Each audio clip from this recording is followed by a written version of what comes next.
حضرت موسیٰ علیہ السلام نے ایک مرتبہ اللہ تعالیٰ سے پوچھا، یا اللہ میری الفامت کا سب سے بدترین شخص کون سا ہے؟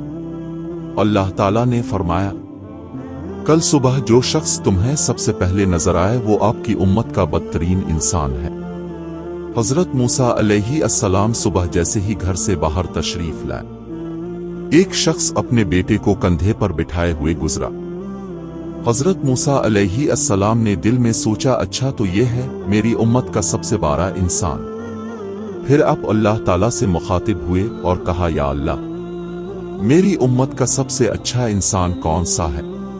اللہ تعالیٰ نے فرمایا، شام کو جو شخص سب سے پہلے آپ سے ملے وہ آپ کی امت کا سب سے بہترین انسان ہے۔ حضرت موسیٰ علیہ السلام شام کو انتظار کرنے لگے کہ اچانک ان کی نظر صبح والے بدترین انسان پر پڑی، یہ وہی شخص جو صبح ملا تھا۔ حضرت موسیٰ علیہ السلام نے اللہ سے کلام کیا، یا اللہ یا رب کریم، یہ کیا ماجرہ ہے؟ جو شخص بدترین تھا وہی سب سے بہترین کیسے ہو سکتا ہے؟ اللہ تعالیٰ نے فرمایا، صبح جب یہ شخص اپنے بیٹے کو کندھے پر بٹھائے جنگل کی طرف نکلا تو اس کے بیٹے نے اس سے پوچھا، ابا کیا اس جنگل سے بڑی کوئی چیز ہے؟ اس نے کہا، ہاں بیٹا یہ پہاڑ جنگل سے بھی بڑے ہیں۔ بیٹا بولا، ابا ان پہاڑوں سے بھی بڑی کوئی شے ہے؟ وہ بولا، ہاں بیٹا یہ آسمان پہاڑوں سے بھی بہت بڑا، بہت وسیع وارز ہے۔ بیٹے نے کہا، ابا اس آسمان سے بڑی بھی کوئی چیز ہے؟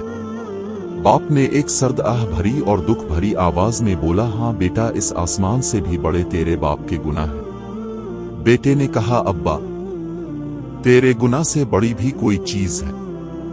باپ کے چہرے پر ایک چمک سی آ گئی اور بولا، ہاں بیٹا تیرے باپ کے گناہوں سے بہت بہت بڑی میرے رب کی رحمت اور اس کی مغفرت ہے۔